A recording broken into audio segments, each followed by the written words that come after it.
Y vamos a esta segunda parte. Nos habíamos quedado en las reflexiones sobre Shakti, la diosa, ¿no?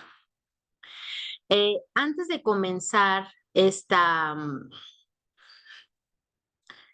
sección de Shakti, les quiero compartir un, un mito de cómo nace la diosa. La diosa explicaba que es un genérico que se usa para hablar no de una diosa en específico, sino de un concepto de diosa, que es a grandes rasgos la energía, que como explicábamos en la primera parte, tiene que ver con esta manifestación unida al ser que es Shiva, pero en un sentido amplio y general es energía. La diosa que se puede representar como Shakti significa energía. Entonces, les voy a leer ahora un mito que está en este libro, Mitos y símbolos de la India, de Zimmer, el mito de la diosa.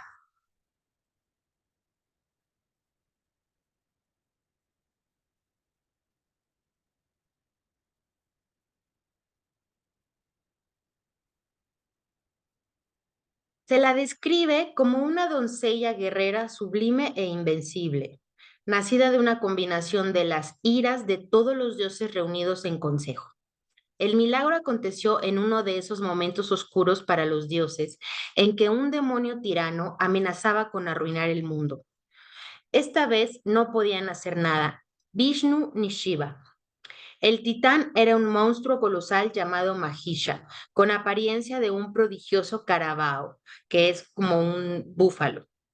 Los dioses, acaudillados por Brahma, habían acudido a Vishnu y Shiva. Habían expuesto el caso del demonio victorioso y habían implorado ayuda a la altísima dualidad.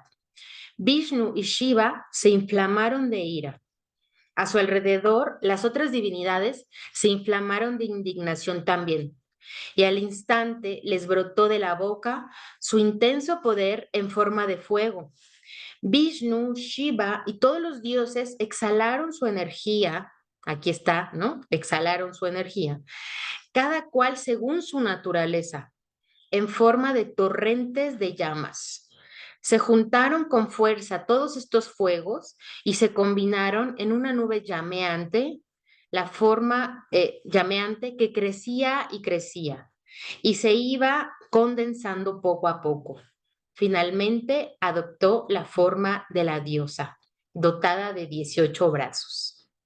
Al contemplar esta auspiciosa personificación de la suprema energía del universo, esta amalgama milagrosa de sus poderes, los dioses se congratularon y la saludaron como su esperanza general.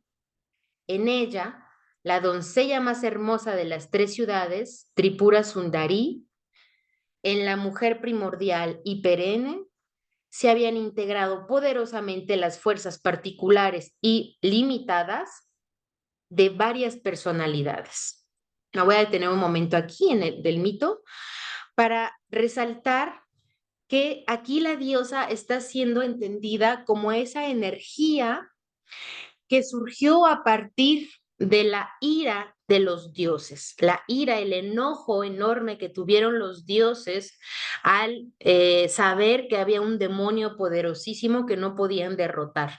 Y cuando se unen pues como en una especie de consejo para ver qué hacían, todos los dioses exhalando, ¿no? Sacando fuego por la boca, sacando llamas del enojo tan terrible que tenían, y cómo todo ese fuego, esa energía, aquí está, ¿no? La palabra Shakti, cómo toda esa energía surgía de la boca de los dioses para dar lugar a la diosa. De ahí surgió la diosa, de la combinación de todas las fuerzas.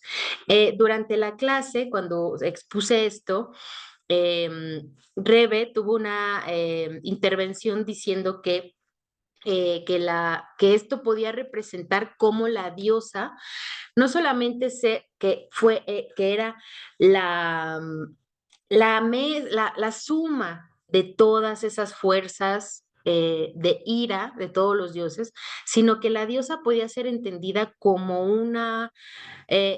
como aquello que contenía la ira, como aquello que sí, como un límite que podía sostener y contener como un límite toda esa ira desbordada, ¿no? Que de alguna manera la energía femenina podía estar representando esto también, ¿no? Seguimos acá con el mito. Esta abrumadora totalización significaba omnipotencia, o sea, era la fuerza reunida de todos los dioses, ¿no?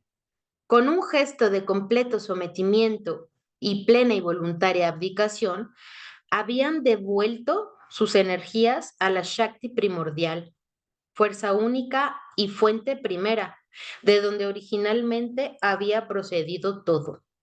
Fíjense cómo dice, habían devuelto, o sea, aquí ya se está suponiendo que los dioses venían de una fuerza primordial, la Shakti, como una fuerza materna, femenina, en el sentido de la creación, y que en este momento los dioses aceptaban con su misión, como dice el mito, devolverle a esa fuerza primordial todo su poder. Y la consecuencia ahora fue una gran renovación del estado original de la potencia universal. Cuando el cosmos se desplegó por vez primera en un sistema de esferas y fuerzas rigurosamente diferenciadas, la energía de la vida se había fragmentado en multitud de manifestaciones individuales, pero ahora éstas habían perdido su fuerza y la madre de todos, la energía de la vida, como principio materno y primordial, las había reabsorbido, las había devuelto a su seno universal. Ahora estaba preparada para salir con toda la plenitud de su ser. ¿Mm? Si ven aquí entonces cómo la diosa es comprendida como la energía, así con mayúscula, la energía de la vida también con mayúscula, como ese poder y potencial que tiene la vida de existir, esa es la Shakti, esa es la diosa. Y cómo toda la fuerza de los dioses se reunió para hacer de vuelta toda la fuerza y poder de cada uno de los dioses de forma individual. O sea, lo que dice es que en mitos anteriores, cuando el universo se dividió en esferas y en un montón de divinidades, de alguna manera esta división provocó que la fuerza de cada uno pues se perdiera fuerza, ¿no? Al estar divididos y que ahora se juntaban todas esas fuerzas para ser mucho más poderosas y reunidas en la Shakti. Después en este texto de Zimmer, Zimmer explica que hay algunas ilustraciones que muestran muy bien, o sea, más que mitos, son imágenes, ya que sea que estén en manuscritos o en templos, ¿no? En relieves o esculturas que representan este mito como una escena, ¿no? La diosa destruyendo al demonio. Y entonces, en una ilustración de un manuscrito que se llama Devi Mahatmya, se representa a todo el ejército de los dioses haciendo el gesto cósmicamente importante de abdicar voluntariamente de sus diversas actitudes masculinas, reales, valorosas, heroicas, para que pueda ser destruido el demonio titán, ¿no? Como los dioses entregan todo su poder. Entregan a la diosa suprema sus diversas armas y utensilios, ornamentos y emblemas que contienen sus energías y características particulares. En la fuente omnicomprensiva de la que salieron ellos mismos originalmente, se funden ahora sus naturalezas y sus distintas fuerzas. Shiva, el asceta, aparece en el ángulo superior izquierdo entregando el tridente. Frente a él, en el ángulo de la derecha, está Brahma, tetracéfalo, cediendo su cuenco de las limosnas y el manuscrito de la sabiduría mágica de los Veda. Abajo, en el centro, está Kala, el dios del tiempo, tendiendo a la diosa la espada y el escudo. A su derecha está el legendario padre de la diosa, el rey montaña Himalaya. con un león que ella debe montar.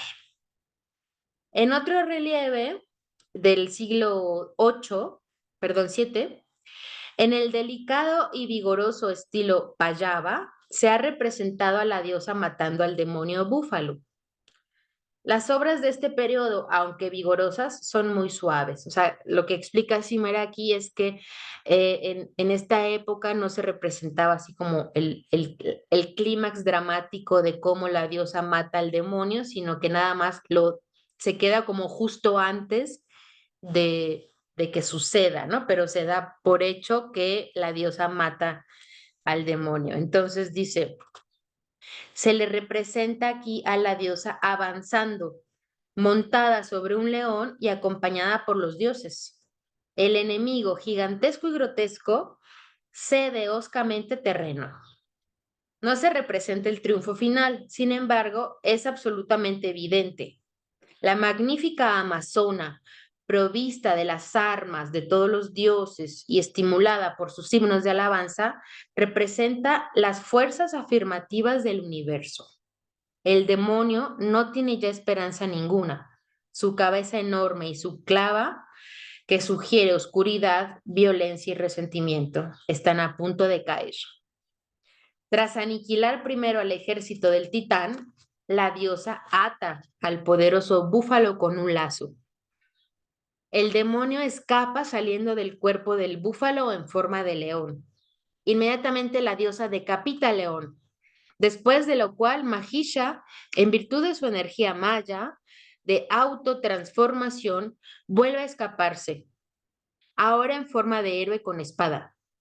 Implacable, la diosa acribilla esta nueva materialización con una lluvia de flechas, pero el demonio se alza ante ella como un elefante, extiende la trompa y la agarra. La atrae hacia sí, pero ella le corta la trompa de un tajo. El demonio retorna ahora en su figura favorita, de búfalo gigante, haciendo estremecer el universo con el patear de sus pezuñas. Pero la diosa se ríe con desprecio y suelta una poderosa carcajada ante todos estos trucos y estratagemas. Deteniéndose un momento llena de ira, se lleva a los labios serenamente un cuenco lleno de licor embriagador y estimulante de la divina fuerza vital. Y mientras bebe este elixir sin igual, sus ojos se tornan rojos. El demonio búfalo arranca montañas con los cuernos y los arroja contra ella, bramando desafiante sin parar, pero ella las va pulverizando con sus flechas y grita al monstruo. Sigue bramando un rato más, estúpido, mientras yo me sacio con este brebaje delicioso. No tardarán los dioses en lanzar hurras de alegría, ni en caer tú muerto a mis pies. Y mientras habla, salta en el aire y se abalanza sobre el cuello del demonio. Lo derriba y le atraviesa el cuello con el tridente de Shiva, ¿no? El adversario trata de abandonar una vez más el cuerpo del búfalo saliendo de su boca en forma de héroe con espada, pero nada más se asoma y es atrapado. Está mitad dentro y mitad fuera del búfalo cuando la diosa, de un tajo veloz y terrible, le corta la cabeza y lo mata. Esta rápida sucesión de transformaciones es un buen ejemplo del rasgo mitológico de la exteriorización o proyección. Bueno, aquí Zimmer sigue explicando un poco los símbolos que hay aquí, pero hasta aquí el mito. Entonces, como pueden ver, todas estas ilustraciones que aparecen en manuscritos o en relieves en templos o los mitos en sí de cómo nace la diosa, pues explican la fuerza poderosa que tiene, ¿no? La forma en la que la diosa es la mezcla de la fuerza y de los poderes y de los instrumentos de guerra que tienen todos los dioses. Todas las cualidades que tienen los dioses se ven reunidas en la diosa para matar a este terrible demonio. Como todos los dioses, en vez de pelear de forma individual, aceptan que tienen un poder limitado y que solamente si unen fuerzas a través de la diosa, entonces pueden matar al demonio, que es la única manera de atacar pues a este mal, ¿no? Esto es muy simbólico, por un lado porque está representando algo que es muy común en el hinduismo, que es que aunque son múltiples dioses, eh, se admite que la fuerza de todos en realidad es una, que no es lo mismo que sea una religión monoteísta, por supuesto, es claramente una religión politeísta que tiene todo un panteón de dioses, muchos dioses, pero que conceptualmente toda la fuerza y características y ser de los dioses proviene de una misma fuente. Y eso es lo que de alguna manera está mostrando también este mito. Y cómo toda esa multiplicidad se reúne en una sola, en una unidad, y esa unidad está manifestada en la diosa. Ahora sí les voy a compartir pantalla para continuar. Bien, aquí lo que les decía hace un momento, Shakti, como vimos, como esta aparente dualidad de Shiva, pero que en realidad es la manifestación del ser, que lo vimos en la primera parte. Shakti es la energía, entendida como el poder del que surgen todas las cosas. Energía es poder, esa fuerza, esa potencia. Es la divinidad de lo divino. La energía es considerada en India femenina. Entonces, la diosa es la fuente de todo, como decía hace un momento. Y aquí una cita de una Upanishad. Tras acercarse a ella, los dioses le preguntaron, ¿quién eres tú? La diosa respondió, soy la forma de la inmensidad. El mundo como naturaleza y persona nació de mí. Aquí, esta cita que no puse acá, pero saqué del texto de Daniel Wu, tiene, pues está traducido al español y no se explica muy bien si se refiere a aquí que naturaleza y persona, a mí me sonó totalmente a Prakriti y Purusha, porque el significado literal de Purusha es persona o hombre, en el sentido de hombre varón, ¿no? Pero como están juntos, naturaleza y persona, pues me sonó a Prakriti y Purusha. Entonces, lo que está diciendo esta cita de esta Devi Upanishad es que la Shakti, cuando le preguntan los dioses, ¿y tú quién eres? Ella dice, soy todo, soy la materia y soy el espíritu, soy la fuente de todo, soy la suma de todo. ¿Mm? Es la divinidad suprema como mujer, madre y esposa. Y también representa el conocimiento y la conciencia. Es la divinidad tangible, perceptible. Shakti es la materialización de la fuerza vital de Shiva. Esto ya lo vimos, ¿no? Es la diosa, es réplica antropomorfa del loto cósmico, dice Zimmer, ¿no? Es decir, pues eso, la representación física, la materialización en forma humana, en este caso de mujer, de la fuerza del loto cósmico, del gran ser. Por eso también es la maya. Aquí un poco había adelantado en la primera parte que también al Shakti, al ser manifestación, pues necesariamente es ilusión, porque lo que percibimos en el mundo a través de nuestros sentidos es una forma que la única forma que tenemos de percibir el mundo, pero eso no es la cosa en sí misma, ¿no? Sino que nunca vamos a poder acceder a las cosas como son en realidad, como son en sí mismas. Es decir, las cosas que percibimos las percibimos solamente desde nuestra limitada percepción, desde nuestros sentidos. Pero explicábamos, comentábamos que ese árbol que vemos, aunque estemos viendo todos juntos el mismo árbol, nunca vamos a saber si lo vemos idéntico, si el verde que yo veo es el verde que ve otra persona. Entonces, esto, pues así, tan simple como la idea de que no podemos jamás saber cómo es el árbol en realidad, sino que solo lo puedo saber desde mis ojos, desde mi percepción. Eso hace que mi manifestación, que mi Shakti, sea una ilusión.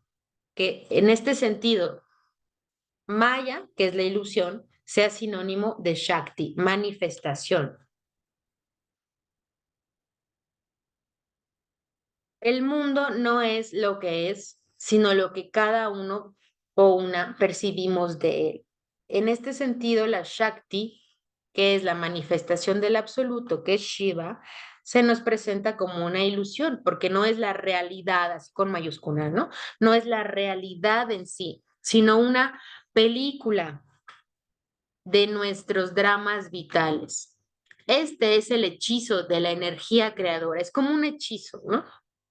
El hechizo de la ignorancia en la que nacemos. Ya habíamos platicado de la ignorancia en la primera clase, el fin pasado, donde hablábamos de que nacemos en una ignorancia, ¿no? Y que mucho de la finalidad del yoga es romper con esa ignorancia. Bueno, este hechizo es la ignorancia, es decir, que nacemos en este mundo, en este cuerpo, en este mundo material, y lo percibimos necesariamente a través, solo desde esta perspectiva. Y eso ya implica una ignorancia de entrada, ignorancia radical, decíamos la vez pasada, es decir, con la que nacemos. No, no una ignorancia cualquiera de no conocer algo, sino ignorancia inevitable en el sentido de que por más que yo quiera conocer a fondo lo que es el árbol en sí mismo, nunca lo voy a poder saber hasta que me liberara, ¿no? Hasta que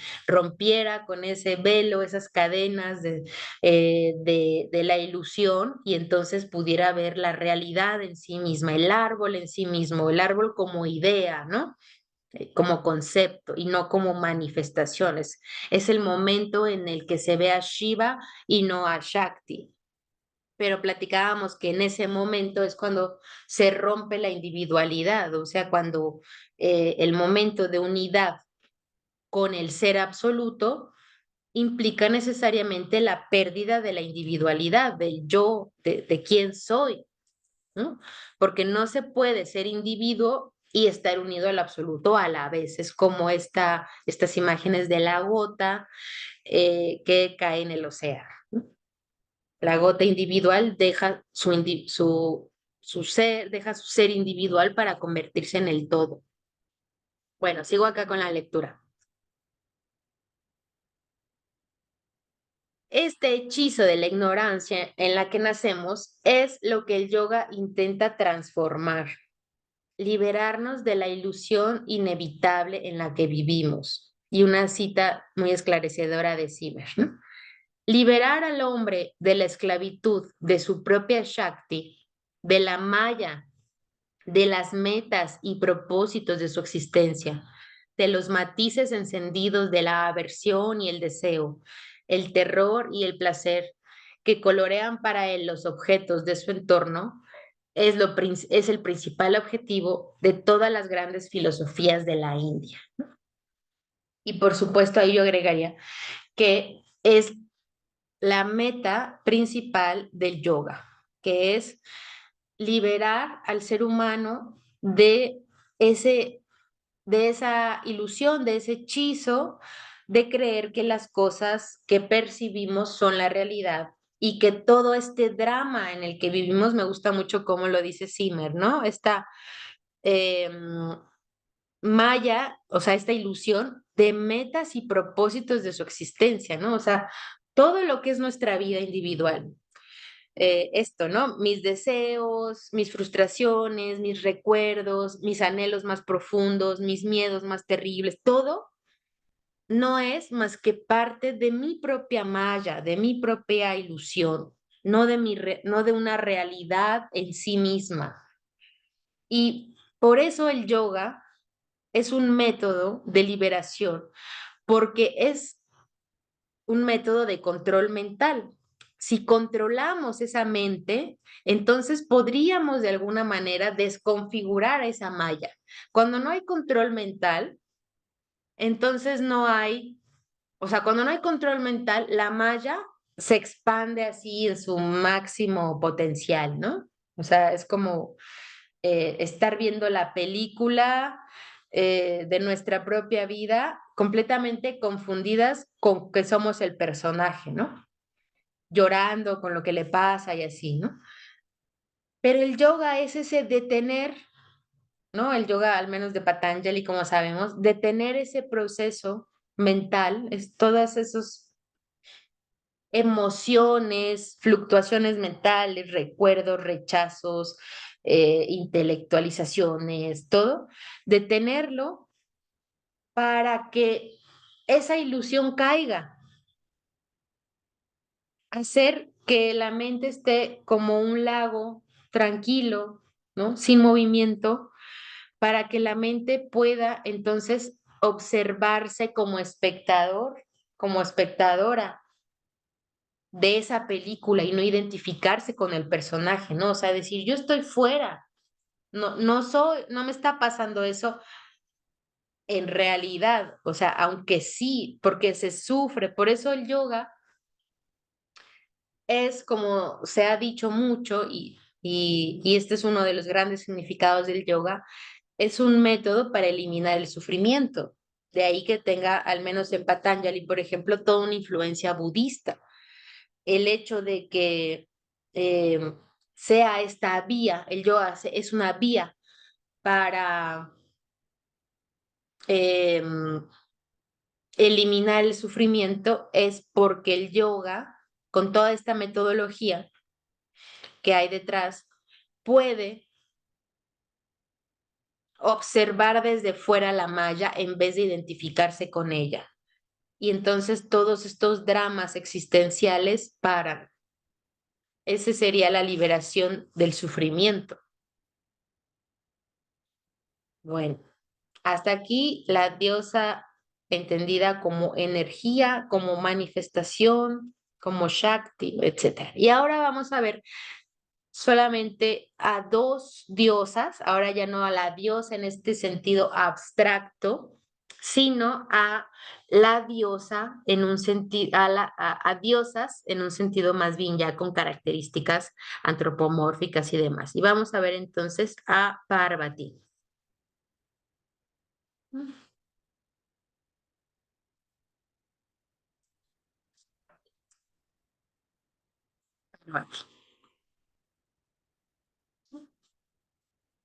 Parvati es el poder de procreación y destrucción a la vez. Otra vez estos ámbitos ambivalentes, ¿no? Contradictorios. Se le concibe bajo tres aspectos principales. La energía, Shakti, como pues todas las diosas son Shakti. En segundo lugar, con un aspecto apacible, inmanente, es decir, como una diosa que vive en el mundo, que es Parvati, hija de las montañas. Y también en un aspecto destructivo, que es Kali, que se comprende como el poder del tiempo, ¿no? Kali viene de esta palabra Kala, que es tiempo, y es esa, pues como una especie de manifestación femenina del tiempo. Y es destructiva, Kali, ahora la vamos a ver con más calma, pero es una figura destructiva porque representa precisamente el tiempo que lo devora todo, que devora la vida con su paso.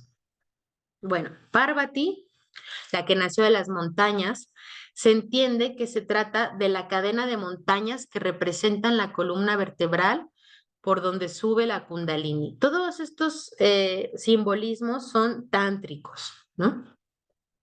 Otra interpretación dice que la cima de las montañas son los puntos por los que la energía terrestre se disuelve en el éter.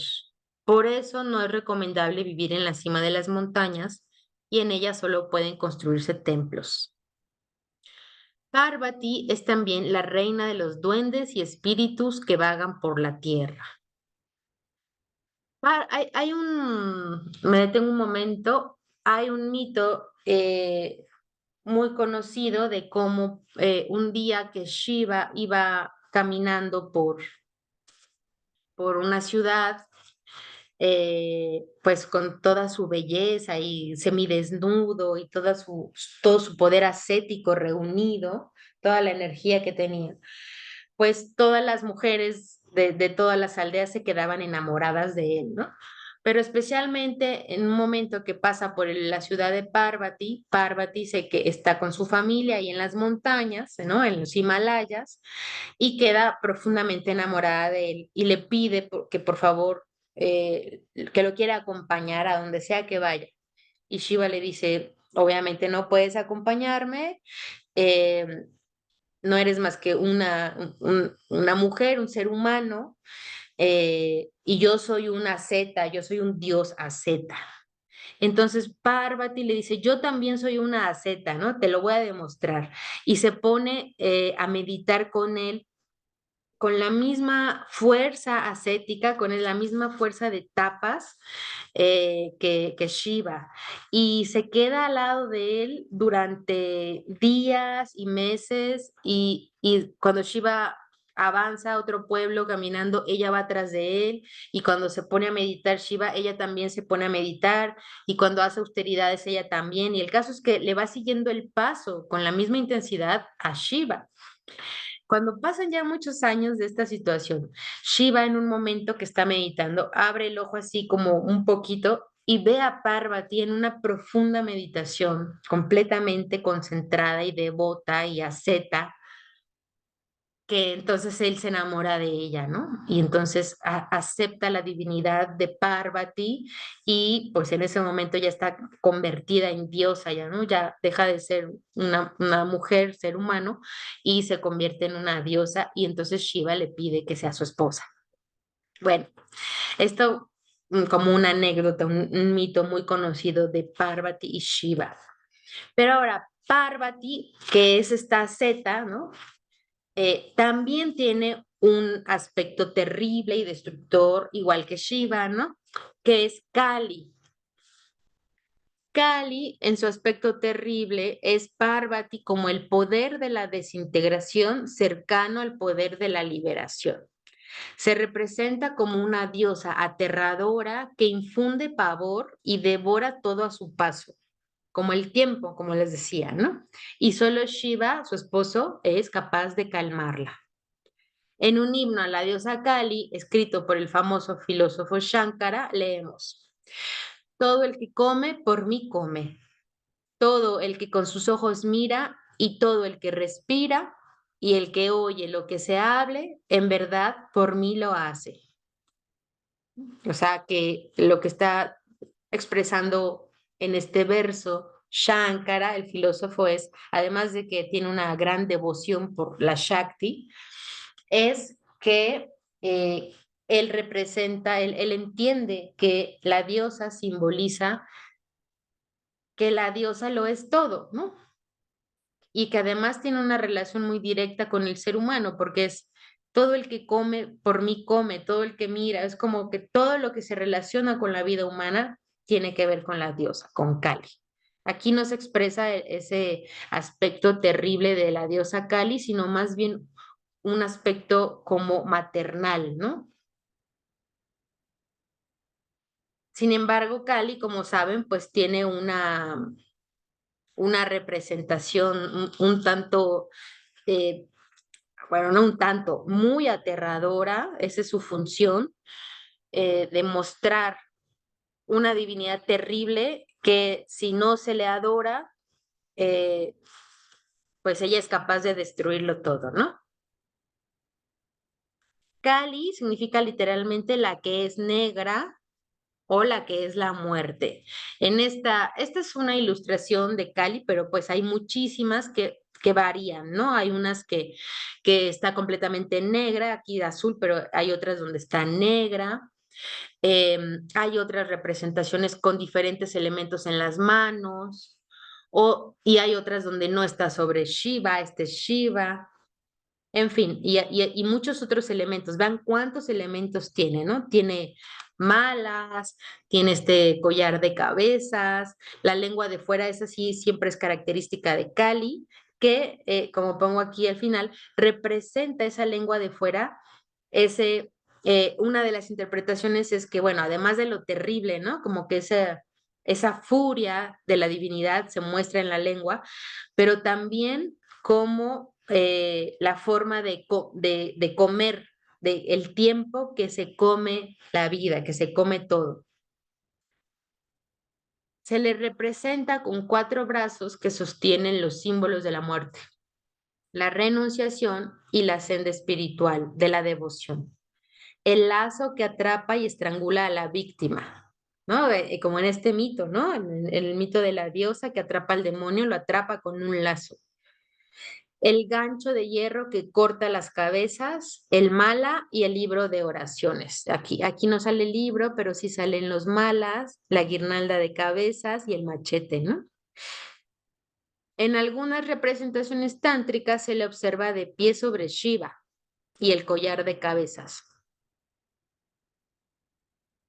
A veces lleva una espada que corta la ignorancia y a veces unas tijeras que cortan el hilo de la vida. La lengua afuera simboliza que lame todo el mundo, es decir, que se lo come.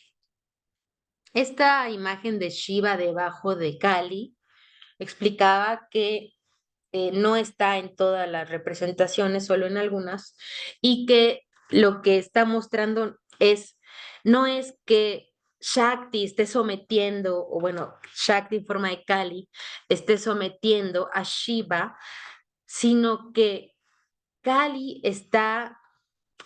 ¿Se acuerdan que la diosa nació de la mezcla de las iras de todos los dioses, ¿no? Y por lo tanto, una de las manifestaciones de la madre, de esta mujer cósmica, la Shakti, pues es una fuerza de ira iracunda, ¿no? Como la que provoca, por ejemplo, los desastres naturales. Y entonces cuando Kali se molesta, empieza a patalear y retumba todo y los fenómenos naturales, huracanes, terremotos, tragedias, tormentas, truenos, o sea, todo con esa fuerza de ira que hay en Kali. Y entonces lo que hace Shiva para proteger a los seres humanos de la furia de Kali es escurrirse muy lentamente y sutilmente a los pies de Kali, no llega así abruptamente, sino que muy sutilmente llega y se mete y empieza a calmarla poco a poco. Empieza a ser como el amortiguador o el intermediario de la diosa, de la furia de la diosa y el mundo, ¿no? Sirve como el colchón que protege al mundo de la furia de Kali. Bueno, como les decía, hay muchas representaciones de Kali, los simbolismos varían mucho, ¿no? Ahora les voy a leer también de este mismo libro de Zimmer, que es bellísimo, se los recomiendo mucho, Un mito de Cali.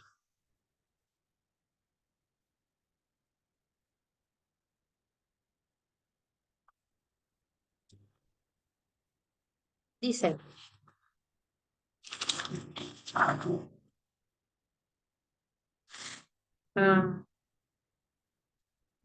mito de Cali.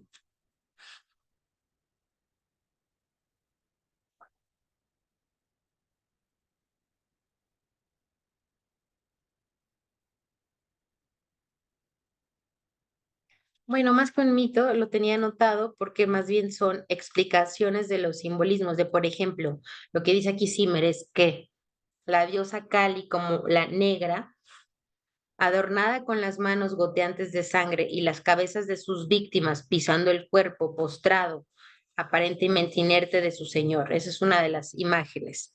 La diosa es la pareja femenina del dios en uno, eso lo sabemos, la esposa fiel, el ideal de esposa consorte del mito y la civilización hindú, aunque pise el cuerpo de su amado. Es negra por la muerte y está con la lengua sacada para lamer el mundo. Sus dientes son colmillos espantosos, su cuerpo es flexible y hermoso, y sus pechos están llenos de leche.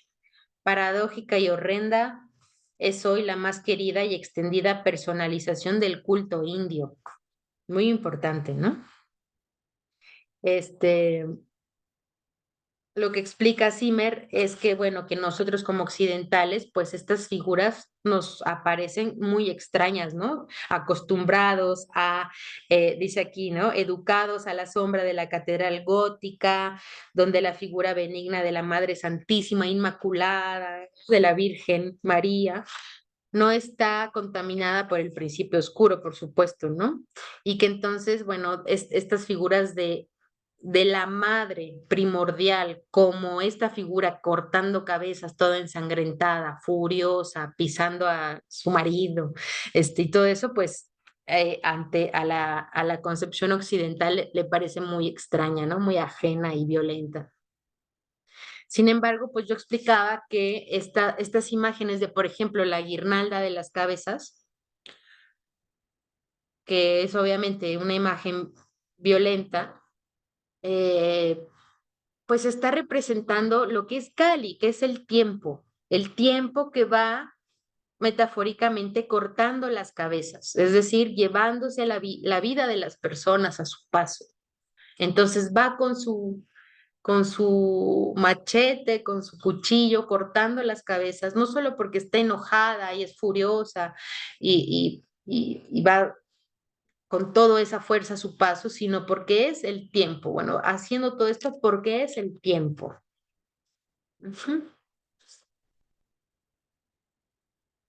Y bueno, ahora vamos a avanzar hacia otra figura de diosas. Hasta aquí nos vamos a quedar.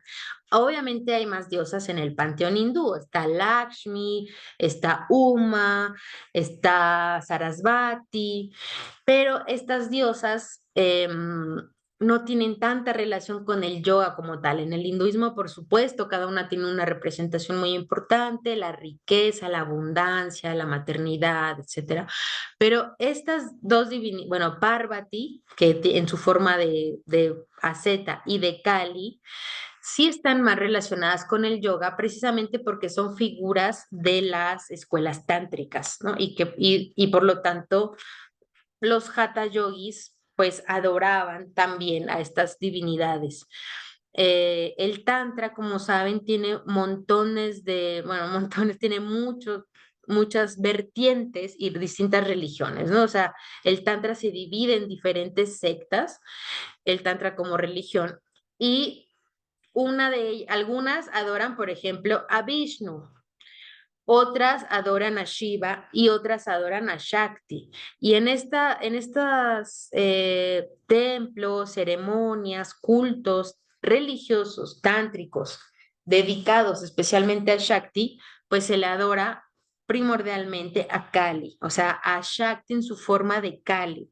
Kali es, a ella se le cantan los mantras, a ella se le reza, a ella se le adora, se le dan regalos, etcétera, para mantener toda esta furia apacible, ¿no? Y porque además de todo eso, no solo es una divinidad que infunde miedo, ¿no?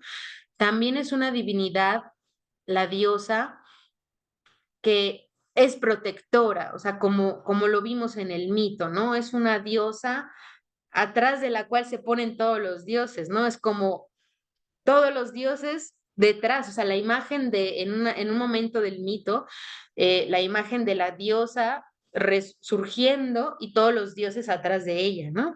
Es como, pues eso, que la diosa representa la protección como una madre, ¿no? La protección de todos los seres, pero que y en la cual se confía, pero precisamente por esta furia. Entonces, no es que sea contradictorio que la madre inmaculada, bondadosa, perfecta, ¿no? Limpia, bella, blanca, ¿no? Sino que todas estas cualidades se pueden ver representadas en esta imagen, ¿no? En una imagen aparentemente contradictoria a la de una madre amorosa, pero es una madre amorosa en la cual se confía y a la cual se le teme también. Bueno, ahora vamos a ver a Ganesh. También se le conoce como Ganapati. Como saben, Ganesh es hijo de Shiva y de la diosa de Shakti. Les voy a compartir el mito ese está en otro libro. mm, este está en este libro que se llama Ágora, el culto a la Kundalini, de Robert Svoboda. Y aquí, bueno, este libro también es buenísimo para saber de Tantra. Es más bien, más que un libro académico, es un relato de experiencia de vida de este hombre que vivió muchos años en India con un gran personaje espiritual que se llama Bimabalanda y que habla todo el tiempo de su experiencia con él, su experiencia de vida y religiosa con él. Y entonces aquí, bueno, como el nombre lo dice, va a hablar del culto a la Kundalini, es decir, de todos los mitos tántricos, ¿no? De toda la filosofía y religión tántrica dedicados a Shakti. Es muy buen libro. Este, y aquí nos comparte lo que le dijo su maestro, Bimalanda, en cuanto a Ganesh, en cuanto al mito de Ganesh. Dice, Parvati, la gran consorte del señor Shiva, creó a Ganesha a partir de la suciedad de su cuerpo para que protegiese su intimidad mientras se bañaba. Ganesha estaba de guardia cuando llegó el señor Shiva y quiso ver a su mujer. Ganesha se lo impidió y como Shiva no sabía quién era Ganesha, se entabló un combate en el transcurso del cual Shiva decapitó al muchacho. Cuando Parvati se enteró, se puso tan furiosa por la pérdida de su hijo que amenazó con destruir todo el universo. Y lo habría hecho si Shiva no lo hubiese apaciguado, reemplazando la cabeza seccionada de Ganesha por la de un elefante. Eso la calmó. En otros mitos se cuenta que, o sea, sí, en otros lugares se cuenta el mito eh, diciendo que cuando Shiva corta la cabeza de Ganesh por no saber quién era, por no saber que era su propio hijo, este, Parvati se pone tan triste que, bueno, en vez de decir que se pone súper furiosa, tanto que puede destruir el universo, dice que se pone muy triste y entonces Shiva, conmovido, dice que le va a reemplazar la cabeza por la del primer ser que pase y entonces lo primero que pasa es un elefante y entonces Shiva corta la cabeza del elefante y se la pone a Ganesha. ¿No? Y bueno, este mito eh, pues es extraño, ¿no? Es como pueden ver, es bastante extraño el hecho de que, pero tiene muchísimos símbolos y muchísimos lugares para interpretar esta idea de que nace de la suciedad de la madre de Parvati, que después por eso se mete a bañar, es hijo de ambos, pero hay una lucha entre el padre y el hijo, ¿no? Que de alguna manera simbolizan también ahí una disputa de atención de la madre, ¿no? Del esposo y el hijo. Y que obviamente quien gana pues es Shiva, que tiene el padre teniendo siempre más poder sobre el hijo.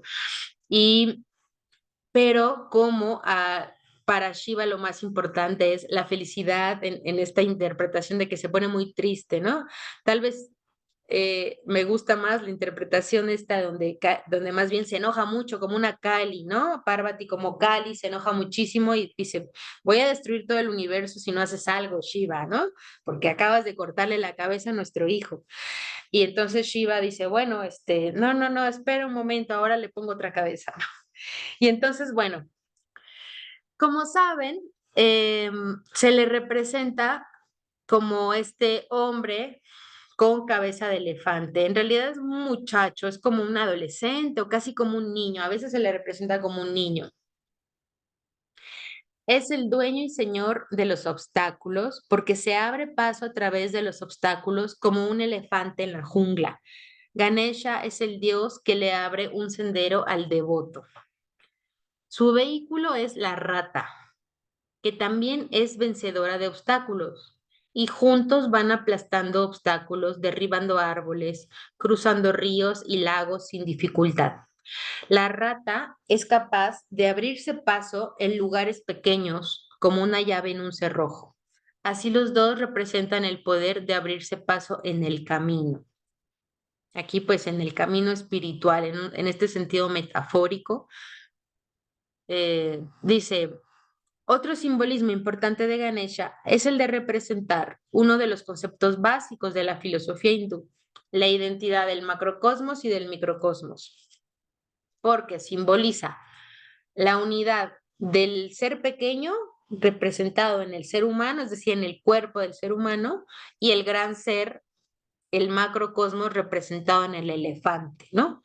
No porque el elefante sea un dios o un ser superior, sino metafóricamente por ser un ser muy grande, tal vez de los más grandes de la naturaleza, ¿no?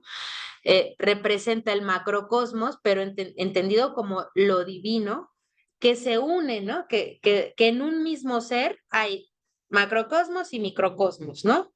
El macrocosmos representando a la divinidad en la cabeza y el cuerpo humano representando el microcosmos.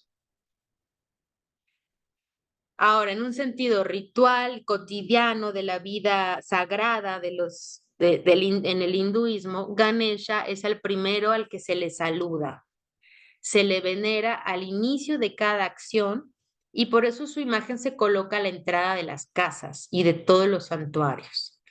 Es el recordatorio de que Dios es inmanente, ¿no? O sea, esta idea de que si está en un mismo ser, el macrocosmos y el microcosmos, Dios es inmanente, no trascendente, no está allá en algún lugar abstracto, en los cielos, sino que Dios está en el mundo, está en el cuerpo del ser humano. Es probablemente el dios más popular de todo el panteón hindú.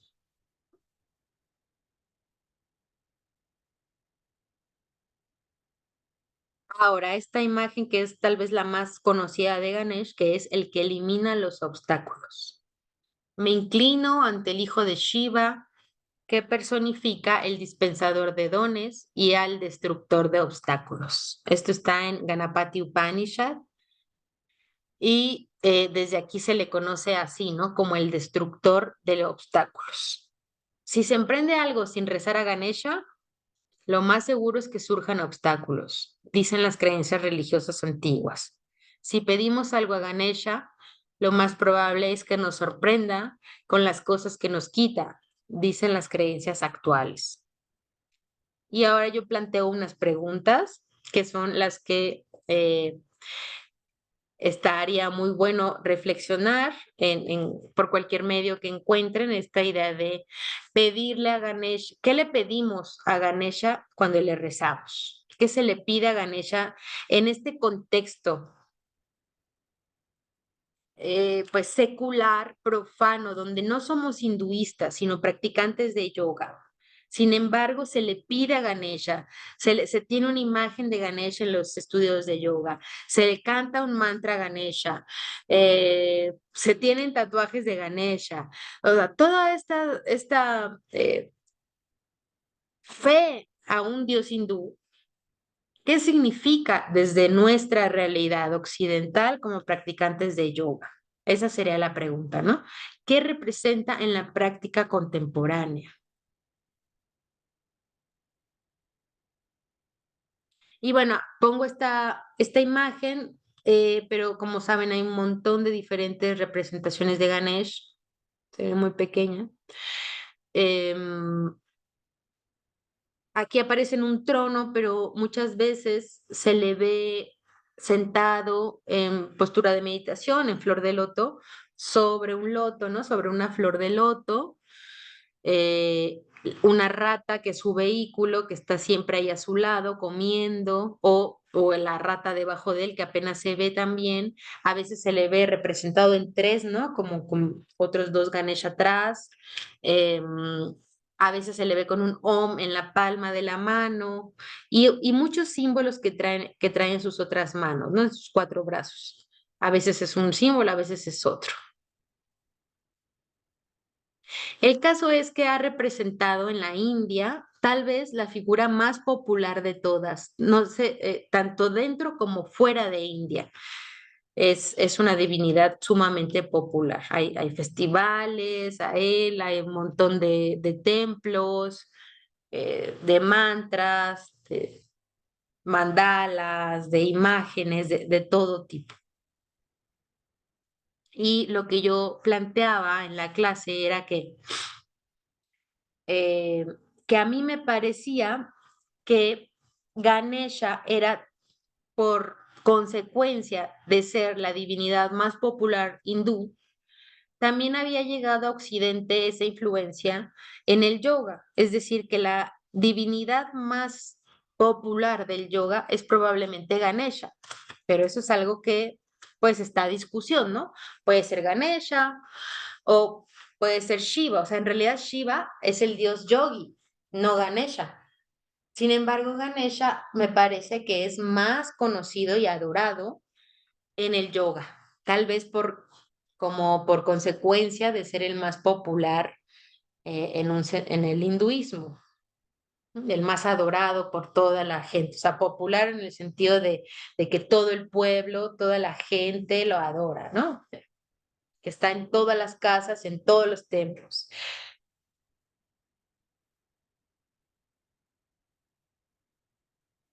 Y bueno, como conclusiones, les quiero compartir esta muy breve reflexión que dice, el yoga es una práctica, una disciplina, una filosofía, es un método de control mental, de control del cuerpo.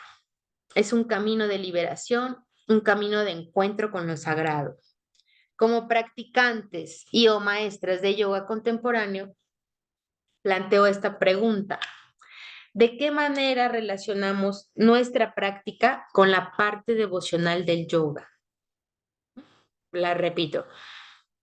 Como practicantes de yoga contemporáneo, ¿de qué manera relacionamos nuestra práctica con la parte devocional del yoga? Si bien no somos hinduistas, ¿qué nos hacen sentir las divinidades hindúes? ¿De qué forma el yoga nos conecta con ellas? Y una última pregunta, ¿desde que practicamos yoga tenemos una vida más sagrada y menos profana? Repito esta última porque esta desató también un gran diálogo, que con eso también me gustaría acabar como a modo de conclusión. Desde que practicamos yoga tenemos una vida más sagrada y menos profana.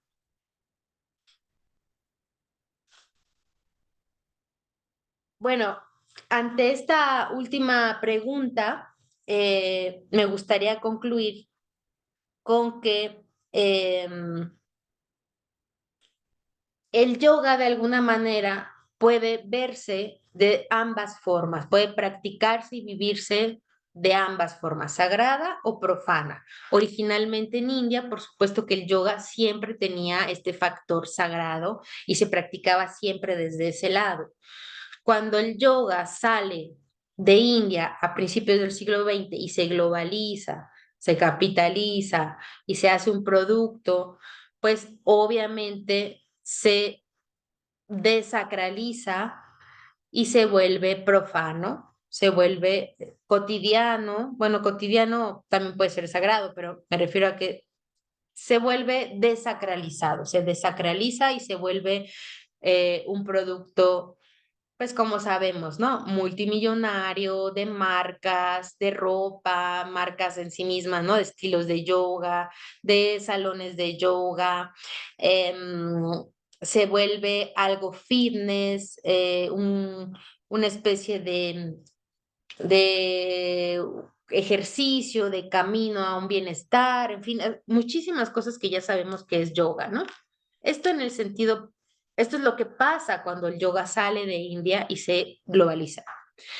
Platicaba que esto sucedía que se llamaba el efecto pizza, que era, espero no estarlo repitiendo si ya lo dije antes en la primera parte, pero que tenía que un autor que se llama Kusmarasvami,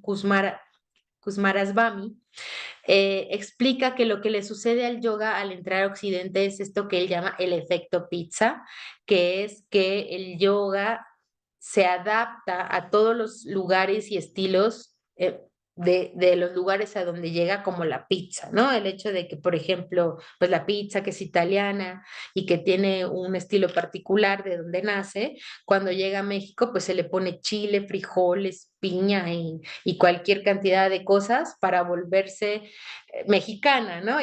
Y aunque sigue siendo pizza, para el gusto de la región, entonces se transforma en otra cosa. Y algo similar le pasa al yoga, dice este autor, que el yoga, en vez de mantenerse fiel completamente a como era y que la gente se adaptara al yoga, como dijimos al principio, en la primera parte, más bien sucede efecto pizza, que el yoga se adapta a todos los lugares. Y esto provoca que, pues, al ser tan adaptable, tan flexible, obviamente es algo positivo en muchos sentidos, pero lo que puede tener de negativo es que toda esta flexibilidad ha hecho que se pierda esta parte ritual, esta parte devocional y que se haya convertido solamente en un producto. O sea, se adaptó perfectamente al capitalismo, por ejemplo, ¿no? Y se volvió esto un producto más. Pero sabemos perfectamente que el yoga no es solo es eso y que es mucho más y que nosotros practicamos algo mucho más allá de eso y que entonces reflexionábamos juntos y juntas que el yoga se puede vivir en un sentido sagrado, en una postura, por ejemplo, ¿no? Exponían eh, que las propias posturas de yoga podían ser sagradas o no, ¿no? Podían ser sagradas si se concebían desde esa interioridad, desde esa intención de hacerlas sagradas, ¿no? De sentir que representaban a un animal y todo el poder del animal como que se encarnaba, se incorporaba, ¿no? O la del héroe, o la del sabio, o la del guerrero. Todas estas figuras, cuando se va aprendiendo yoga y se sabe que vienen de este mito, que vienen de esta filosofía, que representan esto, que simbolizan aquello, entonces hacen de la práctica algo más profundo. Le dan un sentido de sacralidad, le dan un sentido sagrado a las posturas. Eh, pero también, como sabemos, el yoga se metió. También, como sabemos, el yoga eh, las posturas pueden entenderse y vivirse de forma completamente profana y simplemente hacerlas como ejercicio para fortalecer brazos, piernas, para hacer, pues eso, para hacer ejercicio y sentirse bien, sentirse saludable. Entonces, la misma postura puede ser vivida sagrada o profana. Y eso concluíamos, ¿no? Que de alguna manera, como maestras y maestros de yoga, lo que se le puede ir transmitiendo a los practicantes es así, a cuentagotas, decía, ¿no?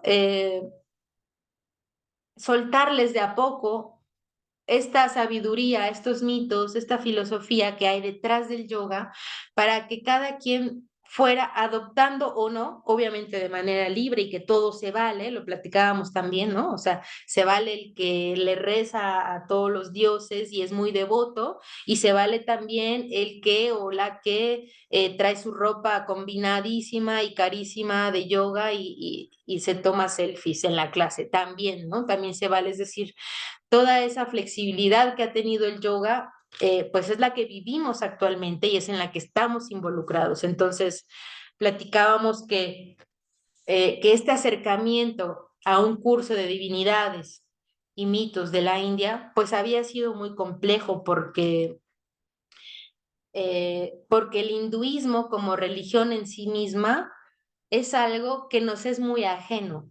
Sin embargo, somos yogis y practicamos algo hindú, algo proveniente de una religión que no es la nuestra, que no es de nuestra cultura. Y entonces esa mezcla que se había provocado por toda esta expansión del yoga en el mundo, pues había sido muy confusa porque conocemos los nombres de los dioses, Shiva, Ganesh, todos los que vimos, ¿no? Y conocemos más o menos su historia y algunos mitos. Pero ¿qué relación, por eso preguntaba, ¿no?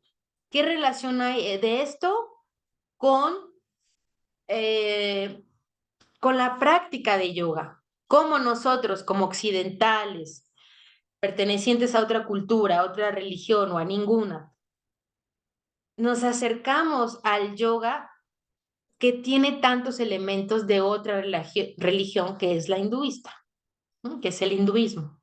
Entonces, bueno, pues hasta aquí acabó este curso. Muchísimas gracias por toda su atención y pues los invito a que por favor compartan sus reflexiones en torno a esto, que serán muy valiosas. Quienes estuvieron en la clase en vivo y que les pido una disculpa enorme por no haber podido compartir sus reflexiones y si se acuerdan de ellas, por favor compartirlas por escrito en el chat, ahí las tendremos compartidas para que esto se haga un diálogo más rico, ¿no? Bueno, pues muchísimas gracias. Les mando un fuerte abrazo. Hasta pronto en el siguiente curso.